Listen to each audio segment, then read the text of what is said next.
Hi friend, ఇదైతే చూశారు కదా, ఇది వెర్బ్ వచ్చి ఇది B2కి చాలా అవసరం. నేనైతే A1 నుండి స్టార్ట్ చేస్తున్నాను. ప్రాసెస్ అంటే పని ఎవరు చేస్తున్నారనే విషయం ముఖ్యంగా ఉంటుంది ఇక్కడ. అంటే పని ఎవరు చేస్తున్నారు, person. There Mann repaired the auto అంటే ఆ మనిషి కార్ను రిపేర్ చేస్తున్నారు అని వస్తుంది. అలానే ఇది B1కి B2కి చాలా ఇంపార్టెంట్ ఎగ్జామ్లో. కాబట్టి నేను ఫస్ట్ నుండి ఎక్స్ప్లెయిన్ చేయాలనుకుంటున్నాను. జర్మనీ అంటేనే మనం చదవడానికి చాలా కష్టంగా ఉంటుంది. అలాంటప్పుడు మనం తెలుగు టు జర్మనీ నేర్చుకుంటే చాలా ఈజీగా ఉంటుందని నేను ఇక్కడైతే మీకు క్లియరిటీగా చూపిస్తున్నాను. యాక్టివ్ అంటే ఏమిటంటే పని ఎవరు చేస్తున్నారనే విషయం ముఖ్యంగా ఉంటుంది. అంటే ఎవరు చేస్తున్నారు, ఎలా ఉంటుందని. ఇది వెర్బ్ అండి. అస్సలు అంటే ప్రాసెస్ అంటే ఏమిటి, పని ఎవరు చేస్తున్నారు. ఇక్కడేంటి పని, ఇక్కడ కొంచెం థిక్గా రాస్తున్నారు చూడు, ముఖ్యంగా ఉంటుందని. ద ఆటో వేట్ రిపోర్టెడ్ అంటే ఇక్కడ పర్సన్ లేరు, కారు రిపేర్ చేయబడుతుంది. అంటే జస్ట్ పని మాత్రమే ఉంది ఇక్కడ, ఎవరు చేస్తున్నారనేది క్లారిటీ అనేది లేదు. మనం పని వరకే దీన్ని తీసుకోవచ్చు. ఒక మనిషి పని చేస్తున్నాడు అని చెప్పడానికి దేర్ మన్ రిపేర్డ్ ఆటో అని కూడా చెప్పవచ్చు మనం. అలా చెప్పడం ద్వారా ఆ మనిషి ఆటోను రిపేర్ చేపిస్తున్నాడు అని వస్తుంది. అలాగనే దీంట్లో కొన్ని ఉంటాయి హెల్ప్ వర్డ్స్. ఇన్ఫినిటివ్ ప్రాజెక్టివ్ అని ఉంటుంది. మెషన్ గేమాన్స్ట్ అంటే చేయబడినది. లర్నెస్ట్ కఫెస్ట్ అంటే కొన్నాను అని అవి అర్థాలు వస్తాయి. ఇదేమో కొన్నాము, కొంటాను, కొనొచ్చు. అలాంటివి అంటే ఫ్యూచర్లో జరిగే పనులను మనం ఇక్కడ ఎక్స్ప్లెయిన్ చేస్తాము. నాకు తెలిసి అయితే నేను ఇలానే నేర్చుకున్నాను. మీకు కూడా ఇలానే చెప్పాలని నేను చాలా వరకు సెర్చ్ చేసి ఎక్కడెక్కడి నుంచో తీసుకొచ్చి మీకు చెప్పడం అయితే జరుగుతుంది.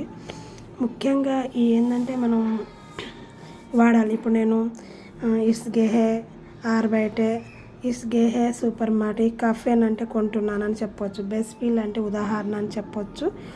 ఇప్పుడు యాక్టివ్లో ఎలా చెప్తారు, ప్రాసెస్లో ఎలా చెప్తారు ఇక్కడ. దిస్ కఫెన్ అయిన ఆటో, నేను ఒక ఆటో కొంటాను, అంతవరకే. దాస్ ఆటో వేర్డ్ గే కఫెన్, మేము ఆటో కొంటాము, మేము ఆటో కొనాలనుకుంటున్నాం, మేము ఆటో కొంటాము అని చెప్పడానికి దానికి దీనికి కొంచెమే డిఫరెంట్. రెండు చాలా ఈజీగా అయితే ఉంటుంది. కానీ మనం జర్మన్లో చాలా డిఫికల్ట్గా ఉంటాయి. ప్రతి ఒక్కటి మనం ఎలా నేర్చుకోవాలనేది మన మీద ఆధారపడి ఉంటుంది. సెల్లులో ఏదంటే అది నొక్కినా కానీ మనకి రావు. ఎవరైనా ఎక్స్ప్లెయిన్ చేస్తుంటే బాగుంటుందని నా ఒపీనియన్. ఇక్కడ చూశారు కదా, జస్ట్ ఈ వెర్బ్ అనేది ఇక్కడ యాడ్ అవుతుంటుంది మనం రాసేటప్పుడు. దాస్ హౌస్ వెర్డ్ గెకాఫ్ట్, ఇల్లు నిర్మించబడినది. అంటే ఇక్కడ పర్సన్ లేరు. చూశారు కదా, దాస్ హౌస్ అంట. హౌస్ అంటే వాళ్ళు మనకి జర్మన్లో అయితే దేన్ అలా వస్తాయి. కాబట్టి దాస్ హౌస్ వేర్డ్ గే బోర్డ్ అంటే ఇల్లు నిర్మించబడినది. బోర్డ్ అంటే నిర్మించబడినది అని అర్థం. అలానే ప్రతి ఒక్కటి కూడా మనం ప్రతి ఒక్క జర్మనీ పదానికైతే ఖచ్చితంగా తెలుగు అర్థం తెలుసుకోవాలి. అప్పుడే మనం ఏదైనా మాట్లాడగలం, లేకపోతే దిక్కులు చూడాల్సి వస్తుంది. ఫ్రెండ్, నేనైతే A1 A2 B1 వరకు అయిపోయింది. ప్రజెంట్ B2 చదువుతున్నాను. అయినా చాలా కష్టంగా ఉంది నాకైతే. అంతకంటే ప్రతిదీ B2 స్థాయిలో వచ్చి ఎగ్జామ్లో ఎక్కువగా ఇవి ఇస్తాయి. పాస్ మిట్ మోడల్ వెర్బ్లు అయితే ఇలా వస్తాయి. మోన్షన్, షోలెన్, కోనెన్ అని. ఖచ్చితంగా ఇవి వస్తే మనం ఖచ్చితంగా మోడల్ వెర్బ్ అని మనం డిసైడ్ అవ్వాలి. ఇంకా దీంట్లోనే మోడల్ వెర్బ్లో మినిమం 10 ఉంటాయి. ఆ 10 కూడా నేను మోడల్ వెర్బ్ వచ్చినప్పుడు చెప్తాను. ఇంకోటి ఏంటంటే ఫ్రెండ్, ఏ దాంట్లోకి వెళ్ళినా కానీ మోడల్ వెర్బ్ అనేది ఖచ్చితంగా వస్తాయి. తప్పకుండా చేయాలి, ఖచ్చితంగా చేయాలి. అలాంటి వర్డ్స్ మనం వాడతాం కదా, అలానే మోడల్ వెర్బ్ అనేవి ఎక్కువ వస్తుంటాయి. B2లో చాలా ఇంపార్టెంట్ కూడా మోడల్ వర్బ్. A1 నుంచే స్టార్ట్ అయ్యింది మోడల్ వర్బ్. B2లో కూడా ఇంకెక్కువ ఇంపార్టెంట్ అయి ఉంటుంది. ఇక్కడ చూసారు కదా మోడల్ వర్బ్ పార్టిసిప్ వెల్ డన్. దాస్ అవ్ గేబే మౌస్ గేమ్ మాస్ట్ వండెన్. ఆ పని చేయాలి అని అర్థము. మన్ పాసివ్ అంటే ఒక పర్సన్ మనని ఎలా చేయవచ్చు అని ఇక్కడ ఉంది. అంటే మనం నామవాచకం అంటాం కదా, దాంతో పాటు మనం ఎలా మాట్లాడాలన్నది ఇక్కడ ఉంది చూడండి. మన్ అబౌట్ మై నేమ్ ఫ్లూ బ్రోకింగ్ ఐనే బ్రోకింగ్ వెట్ గెట్ బోర్డ్. అంటే ఏదైనా నిర్మించబడుతున్నప్పుడు ఆయనే అంటే ఒకటి అలా ఇది అయితే నిర్మించబడుతుందని చెప్పవచ్చు. బోవెట్ అంటే ఆయనే బ్రోకెన్. అలా చిన్న చిన్న పదాలు కూడా మనం తెలుగులో నేర్చుకుంటే బాగుంటుందని. నాకైతే ఆల్మోస్ట్ ప్రొనౌన్సియేషన్ అంతగా క్లారిటీ అనేది నాకు అంతగా రాదనుకుంటున్నాను. అయినా నేను చాలా వరకు కష్టపడి అయితే నేర్చుకుంటున్నాను. ఇక్కడ చూసారు కదా ది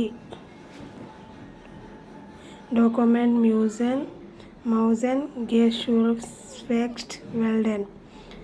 అలా అంటే జర్మనీలో ఇది సేమ్గా ఉన్నాయి, కానీ చిన్న ఆన్లైన్ ఒకటి బెజుండెన్ అనేది కొంచెం మారుతుంది. దేర్ కోర్స్ కైనే ఆన్లైన్ బెజెండ్ వెల్డెన్ అంటే ఆన్లైన్లో కోర్స్ నేర్చుకోవడం బాగుంటుంది అని చెప్తుంటాను. కాబట్టి ఇదైతే కరెక్ట్ అని జర్మనీ వాళ్ళు అయితే ఇచ్చారు మనకి. నేనైతే మాకు వాట్సాప్లో ఇలా పంపిస్తుంటారు. అయ్యే ప్రిపేర్ అవుతాను ఫ్రెండ్. ఫస్ట్లో నాకు A1 బాగా చెప్పారు, A2 పర్వాలేదు, కానీ తర్వాత B1 అసలు సరిగ్గా ఏం చెప్పలేదు, B2 అస్సలే లేదు. మేము ఇండివిజువల్గా నేర్చుకుంటున్నాము. జర్మన్ నేర్చుకోవడం అనేది అంత ఈజీ అయితే కాదు, కానీ నేర్చుకోవాలనే కసితో మాత్రం నేర్చుకుంటున్నాము అంతే. డబ్బులు కట్టున్నాము కదా, అందుకనే ఇంకా చచ్చినట్టు నేర్చుకోవాల్సిందే. షైబన్ ఫ్రెండ్ అంటే మనం జర్మన్లో మాట్లాడాల్సి వస్తుంది ఒక్కోసారి. మనం మాట్లాడినప్పుడు సింపుల్గా ఈ వర్డ్స్ అయితే యాడ్ చేసుకోవాలి. చూశారు కదా, ఇది మెడికోమెంట్ అంటే మెడికోమెంట్ వెల్డన్ కౌంటర్ లిస్ట్ ein ఇన్ఫర్మేషన్ వెల్డన్ ది గిబిల్టెల్ గెస్పెషల్ట్ అని కొన్ని ఉంటాయి. మనం మాట్లాడినప్పుడు సింపుల్ వర్డ్స్ అయితే నేర్చుకోవాలి. నాకైతే మనకి B2నే రావాలని ఏం లేదు ఎగ్జామ్లో. మన A1తో కూడా B2ని మేనేజ్ చేయవచ్చు. దాంట్లో కొన్ని ఉంటాయి, చేసేవాడిని చేసేదానిని అని కొన్ని యాడ్ చేసుకుంటే బిల్లు దాస్ అలాంటి కొన్ని యాడ్ చేసుకుంటే మనం B2 అనేది ఈజీగా పాస్ అవ్వచ్చు అని కొన్ని ప్రాసెస్లు అయితే నేను నేర్చుకున్నాను. మాట్లాడేప్పుడు చాలా అంటే వాళ్ళు మాట్లాడినప్పుడు మనం కమ్యూనికేషన్ అయితే చూస్తారు, కానీ స్పెల్లింగ్ మిస్టేక్స్లు గ్రామర్ మిస్టేక్లు అవి చూడరు. మనం నాన్ స్టాప్గా మాట్లాడుతుంటే ఓకే వీళ్ళకి కొంచెం నాలెడ్జ్ ఉందని ఆలోచిస్తారు, ఏదో ఒకటి మేనేజ్ చేయగలరని. ఇక్కడ చూశారు కదా సూపర్ ఫార్ములా. ఈ 3 ఫార్ములా నేర్చుకుంటే మనకి మంచిగా అనేది ఉంటుంది ఫ్రెండ్.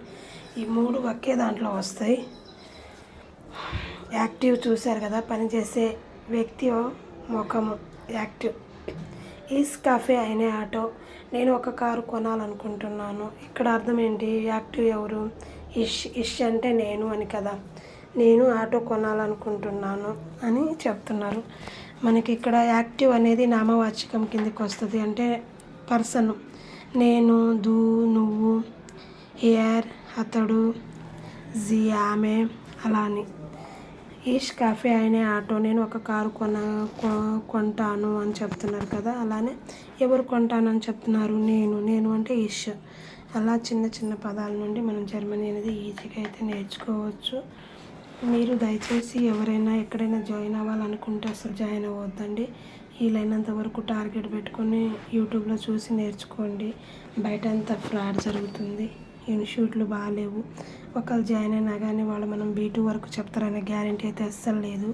ఇక్కడ చూశారు కదా పాసివ్ పని మరి ముఖము, పని ముఖ్యము, పని చేసే వ్యక్తి ముఖ్యము కాదు అని అర్థం వస్తుంది. దాస్ ఆటో వెర్డ్ గెకాఫ్ట్, కారు కొనబడినది అంటే ఇక్కడ వ్యక్తి అవసరం లేదు, పని మాత్రమే ముఖ్యము. ఎవరు కొంటున్నారనేది చెప్పలేదు ఇక్కడ. అంటే జస్ట్ ఆటో కొంటున్నారు అంతే, కొనబడింది అంతే. ఎవరు కొన్నారు, ఎవరు అమ్మారు అనేది ఇక్కడ కాదు. జస్ట్ పని జరిగిందా లేదా, అది ప్రాసెస్ జరిగిందా లేదా అంతవరకే చూస్తారు ఇక్కడ. అలాగనే ప్రతి ఒక్క ఓడు కూడా పాసివ్లో ఇలానే ఉంటుంది. పని ముఖ్యమని వస్తుంది దీంట్లో. ఈష్ గేహే హౌస్, ఎవరు వెళ్ళారు, నేను వెళ్ళాను, అది నామవాచకం కిందకి వస్తుంది. ఇక్కడ చూసేగల ఫార్ములా ఇదైతే చిన్న ఫార్ములాలు అయితే ప్రస్తుతం జరుగుతున్న పనిని సూచిస్తాయి ఫ్రెండ్. చిన్నవన్నీ నీట్గా నేర్చుకుంటే మనకి స్టెప్ బై స్టెప్ అర్థమైంది.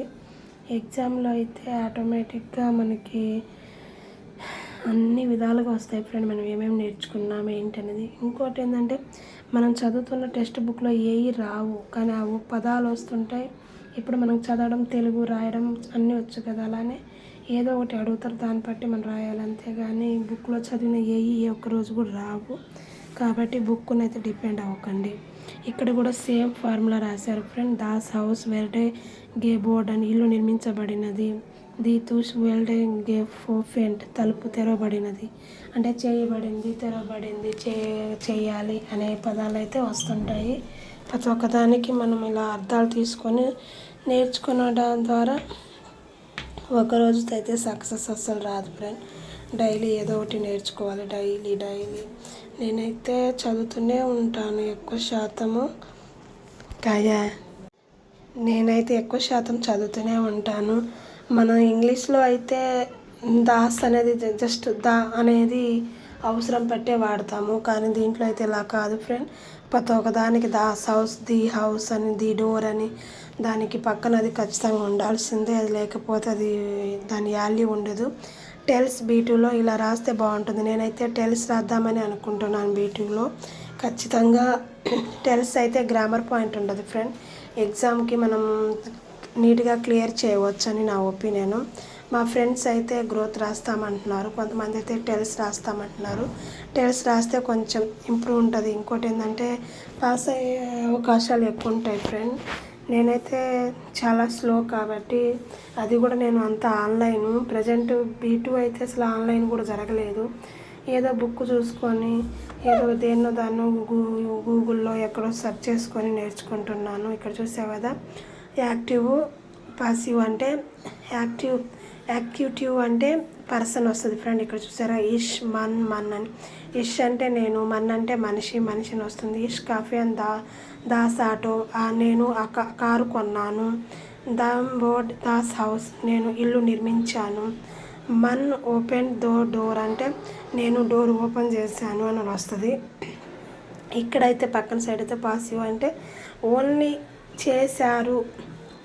దాస్ ఆటో వెల్ట్ కాఫీ అంటే ఆటో కొనబడినది, ఇల్లు నిర్మించబడినది, డోర్ తీయబడినది అంతవరకే వస్తుంది. కాబట్టి మనం గుర్తుంచుకోవాల్సినవి చాలా ఉన్నాయి. ఎవరు పని చేస్తున్నారు, ఏ పని జరుగుతుందనేది ఈ రెండిట్లో ఒక్కటే వస్తుంది. కాబట్టి ఇది ఒకటి అర్థమైతే పాసివ్లో మనం 70 వచ్చినట్టే ఫ్రెండ్. ఎందుకంటే నేనైతే ప్రతి ఒక్క గ్రామర్ పాయింట్ ఎక్కువ నేర్చుకుంటున్నాను. మనం టెక్స్ట్ బుక్లో జస్ట్ చదవడం, రాయడం, ఆ జర్మన్లో ఏం జరుగుతుంది అని తెలుసుకోవడానికి మాత్రమే ఉంటుంది మనకి. దానికంటే ఎక్కువ ఏమి ఉండదు ఫ్రెండ్. కాబట్టి ప్రతి ఒక్కళ్ళు ఖచ్చితంగా బాగా చదువుకోండి. గుర్తుంచుకోవాల్సినవి కూడా కొన్ని గుర్తుంచుకోండి ఖచ్చితంగా. ఇక్కడ చూసారు కదా, లాస్ట్ అయితే క్లియర్గా ఉంది ఇక్కడ. ఎవరు పని చేస్తున్నారు, ఏ పని జరుగుతుంది అని అంతవరకు. రెండిట్లో డిఫరెంట్ అదొకటే. నేనైతే నాకు ఒక టీచర్ లేరు, ఎవరు లేరు, నేనే టీచర్.